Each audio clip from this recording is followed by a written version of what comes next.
Every night you flip on your garage light without a second thought. But pest control pros will tell you that one little switch is quietly running a 24-hour diner for bugs and everything that eats them.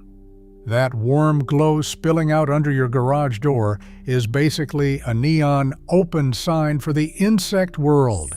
Today, we are breaking down exactly what your garage light attracts and why the experts say to shut it off. Number 1, your garage light is a beacon that bugs physically cannot ignore. Let's start with the science, because once you understand it, you'll never look at that light the same way again. Most flying insects are drawn toward artificial light through a hard-wired reflex called positive phototaxis. Moths, June bugs, lacewings, mayflies, and most night-flying beetles all steer toward the brightest thing in their field of view. It's not a choice, and it's not learned. It's baked into their nervous system. That's why a porch light or a garage bulb at 2 in the morning still pulls a crowd, even though there's absolutely no reward waiting for them at the bulb. They can't help it. And here's the kicker. Your garage light is often one of the brightest, most exposed light sources on the entire outside of your house. To a bug flying by, it's not a light bulb. It's the moon. It's the sun. It's the single most important thing in the sky, and they will drop everything to fly toward it. So the first thing to understand is that this isn't a small effect. When you leave that light on, you're not attracting a couple of moths. You're broadcasting an irresistible signal to every light-seeking insect within range. Number 2, it's not really attraction. It's a navigation trap. Here's where it gets fascinating. For centuries, people assumed bugs were simply attracted to light, like they loved it or wanted it. But in 2024, researchers finally nailed down what's actually happening, and it's stranger than anyone thought. Using high-speed cameras, scientists discovered that insects aren't flying toward the light because they want to. They're victims of something called the dorsal light response. In the wild, an insect keeps itself right side up by tilting its back toward the brightest part of the sky. But when you throw an artificial light into the mix, everything breaks. The bug tries to keep its back turned toward your garage bulb, and because the light is now coming from the side or below instead of overhead, it ends up locked into an endless dizzy loop around the source.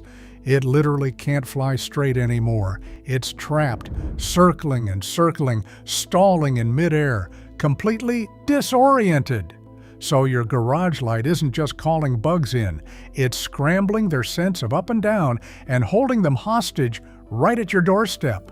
And a swarm of confused, trapped insects clustered around one glowing spot is exactly the setup that causes every other problem on this list. Number 3, the bugs are just the first wave. Now, if the story ended with a few moths bumping into your light, that would be annoying, but harmless. The problem is that bugs don't exist in a vacuum. They're food. And when you concentrate hundreds of them in one glowing spot, night after night, you've built something pest experts call a food chain in miniature right on the side of your house. It happens in a predictable order. First come the tiniest visitors, gnats, midges, and mosquitoes drifting in around the light. Then the bigger flyers show up, the moths and the beetles drawn by that same reflex. Within minutes of switching on, you've assembled a dense, buzzing buffet. And in nature, a buffet never goes unnoticed for long. Every reliable concentration of prey eventually draws in something that wants to eat it. Your garage light doesn't just attract insects, it sets a dinner table. And the guests that arrive next are the ones that really make homeowners uneasy. Number 4, then come the spiders. Here's a fact that surprises a lot of people.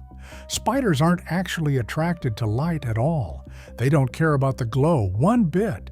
What they care about is dinner, and they are extremely good at figuring out where dinner shows up. To a spider, a light that pulls in a steady stream of insects every single night is the real estate equivalent of a storefront on the busiest corner in town. Instead of wandering around burning precious energy hunting, the spider just sets up shop near your light and lets the food fly right into its web. It's a calculated strategy. Every movement a spider makes costs calories, so building a web in a guaranteed high-traffic zone gives it the best possible return on effort. That's why you always see webs strung around porch lights, garage lights, and window frames. Orb weavers stretch their webs between the light fixture and the nearest wall, turning your bulb into a trap. Funnel web spiders tuck their retreats into the corners and crevices right beside the light. The brighter and buggier your garage light, the more spiders will decide your garage is prime hunting ground. Turn off the light, cut off the bugs, and the spiders lose their reason to stay. Number 5. And the spiders bring their own predators. If you thought spiders were the top of this food chain, think again. This is where it gets a little wild. Once you've got insects drawing spiders, you've now stacked 2 full levels of the food web against your garage wall, and that draws in the next tier up. In warmer parts of the country, house geckos and other lizards learn the schedule. They figure out that when the light comes on, the bugs arrive, and they station themselves above doors, around fixtures, and on nearby walls to cash in. Frogs and toads do the same thing at ground level, parking themselves under the light to snap up whatever falls. And it doesn't stop there. Certain wasps hunt spiders specifically, so a wall full of spiders can pull in stinging insects looking for an easy meal. So follow the chain. Your light attracts bugs, the bugs attract spiders, and the spiders attract lizards, frogs, and wasps. One flip of a switch, and you've built an entire miniature ecosystem clinging to the outside of your garage. And every single layer of it is now living right next to the biggest opening in your house. Number 6. Crickets can set off a nastier chain reaction. Let's talk about crickets for a second, because they are one of the most common garage invaders and one of the most underrated troublemakers. Crickets are drawn to the warmth and light of a garage, and they love to slip inside through gaps and settle in. On their own, they are mostly just noisy. But crickets are a favorite food for something a lot of people in the southern and southwestern U.S. really do not want to meet in their garage: scorpions. Pest control experts have a saying that where you have a cricket problem, you can end up with a scorpion problem, because the scorpions follow their food supply right indoors. So that light and warmth combo that lures crickets into your garage can quietly roll out the welcome mat for scorpions too. It is the same pattern we keep seeing. You never invite the scary pest directly. You invite its dinner, and the scary pest just follows the smell of a full plate. Number 7. Bugs lead to mice, and mice lead to snakes. Here's a connection most people never make. When your garage becomes a reliable insect hotspot, it also becomes a reliable food source for mice. Rodents are opportunists, and a garage packed with bugs, warmth, and shelter is a 5-star resort as far as a mouse is concerned. Add any bird seed, pet food, or cardboard boxes, and you've given them food, water, and nesting material all in one place. And mice are relentless about getting in. They can squeeze through a gap as small as a 1/4 inch, roughly the width of a pencil. Pest professionals point out that mice have cartilage instead of a rigid rib cage, so if their skull fits, the rest of them fits. Once inside, they breed fast. A single female can produce upwards of 60 babies in a year, and a garage colony rarely stays in the garage. From there, it's a short trip into your walls, your attic, and the rest of your house. Then comes the final link in the chain. Mice attract snakes. Where there's a steady rodent population, snakes will come looking to feed. So that string of lights doing its thing every night can, step by step, escalate from a few moths all the way up to rodents in your walls and snakes at your foundation. It sounds dramatic, but every link in that chain is just one animal following its food to the next. Number 8. Your garage door is the biggest hole in your house. Now here's why the garage specifically is such a problem, more so than almost any other light on your property. Your garage door is the single largest opening in your entire home, and it almost never seals perfectly. Most garage doors leave small gaps along the bottom and the sides, especially if the floor is even slightly uneven or the weather stripping is old and cracked. Pest experts have a brilliant, dead simple test for this. Go into your garage in the middle of the day, close the door, and turn off all the lights. Then look around the edges. Everywhere you see daylight leaking in, that's a gap a pest can crawl through.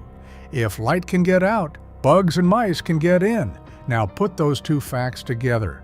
You've got a light that concentrates a whole food chain of pests right at your garage, and you've got a door full of tiny gaps leaking that light out into the night like a lighthouse. You've essentially built a funnel, drawing every crawling and flying thing straight to the one part of your house that's easiest to sneak into. Turning off the light is the fastest way to stop feeding that funnel. Number 9, your cool white bulbs are the worst offenders.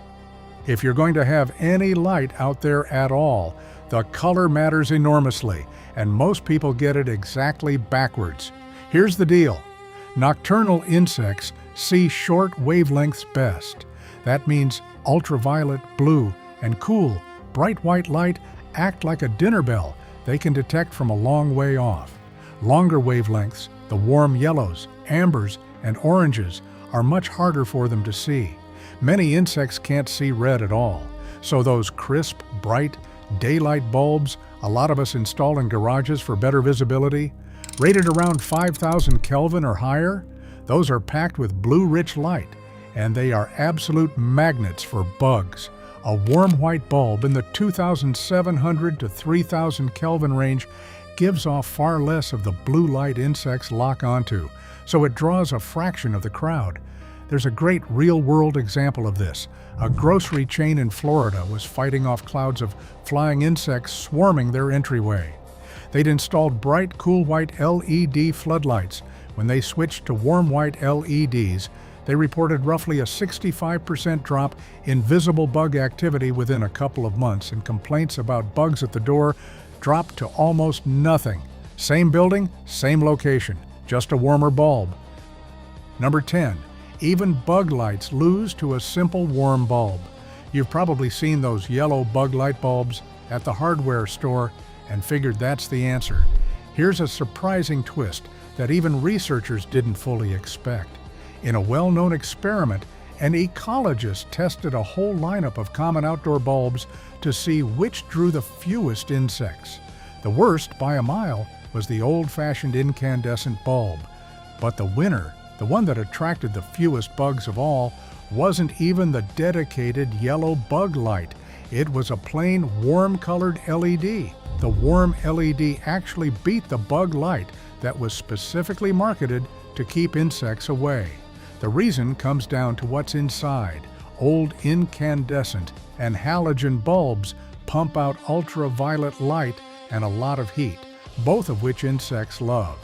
Most LEDs give off almost no UV and stay much cooler, so a warm tinted LED hits the sweet spot. Barely any blue light, barely any UV, barely any heat. If you want a bulb that pulls the fewest bugs, you don't need a gimmick. You just need a warm, low UV LED. But remember, even the best bulb still attracts some insects. The only light that attracts zero bugs is a light that's switched off. Number 11. Heat is part of the lure, too. Color isn't the whole story. A lot of pests are chasing warmth, not just light, and this is especially true of the bloodsuckers. Here's a myth worth busting. Mosquitoes aren't actually drawn to your light very much at all. They barely respond to ultraviolet. What mosquitoes track is the carbon dioxide in your breath, the warmth of your skin, and the lactic acid in your sweat. That's why a bug zapper mostly kills harmless moths and beetles, while the mosquitoes ignore it completely and come straight for you. But heat radiating off a hot bulb still plays a role in the bigger picture. A warm garage on a cold night is a beacon of comfort for all kinds of pests seeking shelter from the elements. Incandescent and halogen bulbs run hot, which adds to the draw. LEDs run much cooler, which is one more reason they're the smarter choice.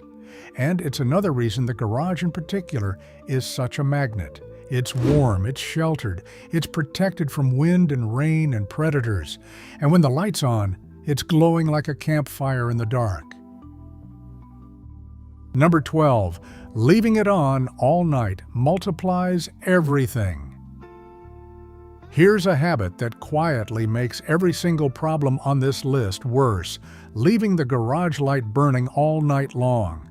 Think about it in terms of exposure. The longer that light stays on, the more hours it spends broadcasting to the insect world. A light that runs from dusk till dawn racks up the entire night's worth of bugs, which means the entire night's worth of spiders, lizards, and everything else that follows. Brightness works the same way. The brighter the bulb, the farther away insects can spot it, which means you're pulling in pests from a wider and wider radius. A dim light seen by a few nearby bugs is a minor issue. A blazing floodlight running until sunrise is an all-night, all-you-can-eat event advertised to the whole neighborhood's insect population. This is exactly why pest experts say the simplest, most effective move is just to turn it off when you're not using it. Every hour that light is dark is an hour it isn't feeding the food chain camped out on your garage wall. You don't have to renovate anything or spend a dime, you just have to flip the switch. Number 13, what to do instead of living in the dark. Now, nobody's saying you should stumble around your garage blind. The goal isn't zero light, it's smart light, plus a few easy habits that shut the whole cycle down. Here's the game plan the pros actually recommend. Start with the switch. The single most powerful thing you can do is simply keep the garage light off when you're not out there. If you want light for safety or convenience, swap your standard fixture for a motion-activated one. That way, the light only comes on when you actually need it, for the minute or two you're walking to your car, instead of glowing all night as an insect beacon. It's the best of both worlds: light when you want it, darkness the rest of the time.